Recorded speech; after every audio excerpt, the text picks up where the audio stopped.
தோட்டத்தில் ரோஜா பூத்து குலுங்க என்ன மேஜிக் செய்யணும்னு சொல்லி பார்க்கலாமா வாங்க. வீட்டு தோட்டத்தில் பூக்களின் ராஜாவான ரோஜாவிற்கு தான் தனி இடம் ஒன்றுன்னே சொல்லலாம். ரோஜாவின் நறுமணத்திலேயும் அழகிலேயும் மயங்காதவர்கள் இருக்கவே முடியாது. அந்த வகையில் தான் ரோஜா செடியில் அதிகப்படியான பூக்கள் பூத்து குலுங்கணும்னா செய்ய வேண்டியவை குறித்து நாம் இன்றைக்கு பார்க்கலாம். ரோஜா செடி அதிகப்படியான ஈரப்பதத்தில் செழித்து வளராத அதனுடைய வேர்கள் அழுக தொடங்கி இலைகளை வந்து வாடிவிடும். மேலும் பார்த்திங்கன்னா மண்ணில் இருக்கும் அதிகப்படியான ஈரப்பதம் காரணமாக பூஞ்சி தோற்றும் ஊட்டச்சத்து பற்றாக்குறை ஏற்பட்டு செடியின் இலைகள் மஞ்சள் நிறமாக மாறி பூக்கிறத நிறுத்தி வாடிவிடும். அதனால் வந்து இதை தவிக்கணும்னு சொன்னால் வீட்டில் உரம் தயாரிக்கலாம். அதற்கு பார்த்திங்கன்னா முதல்ல ஒரு பழுத்த வாழைப்பழமும் 2 தேக்கரண்டி மரசாம்பல், தேவையான அளவு மோர் அல்லது தயிர், சிறிது வெள்ளப்பொடி, மற்றது 1 லிட்டர் தண்ணீர் எடுத்துக்கொள்ளணும். நான் சொன்ன மாதிரியே இந்த இவ்வளோ பொருட்களையும் எல்லாத்தையுமே ஒன்றாக நல்லா கலந்துட்டு 24 மணி நேரத்திற்கு ஒரு மூடிய பாத்திரத்தில் வைக்கணும். இந்த கரைசலை ரோஜா செடிகளில் வேர்களில் வாரத்திற்கு ஒரு முறை ஊற்றணும்.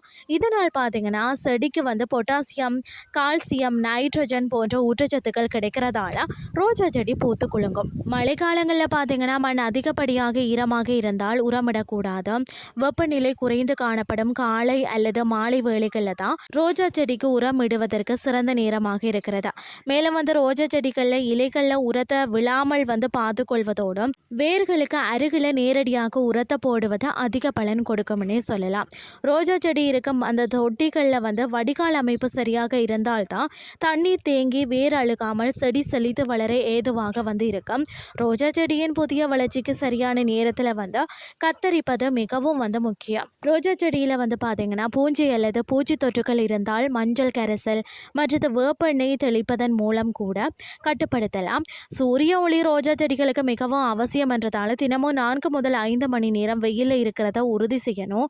பழைய பூக்கள், உதிர்ந்த இலைகளை வந்து அவ்வப்போது அப்புறப்படுத்துவது ரோஜா செடியின் வளர்ச்சிக்கு மிகவும் வந்து உகந்ததாகவே இருக்கும். கோடைக்காலம், மழைக்காலம், பனிக்காலம் என எந்த வகை காலங்கள்லையும் பார்த்தீங்கன்னா ரோஜா செடியை கண்ணும் கருத்துமாக பராமரித்து சரியான முறையில் உரமிட்டு வளர்த்தால்தான் வருடத்தில் 365 நாட்களும் ரோஜா செடி செழிப்பாக வளர்ந்த பூக்களை அதிகமாக பூத்து மனநிறைவை வந்து உண்டாகும் என்பதில் துளி அளவு கூட சந்தேகம் இல்லை. இன்றைய கிறிஸ்டி உங்களுக்கு வந்து பிரயோசனமாக அமைஞ்சிருக்கும்னு சொல்லி நானும் நம்புகிறேன். இதே மாதிரி மற்றும் ஒரு கிறிஸ்டின் வாயிலாக உங்களை சந்திக்கிறேன். நன்றி.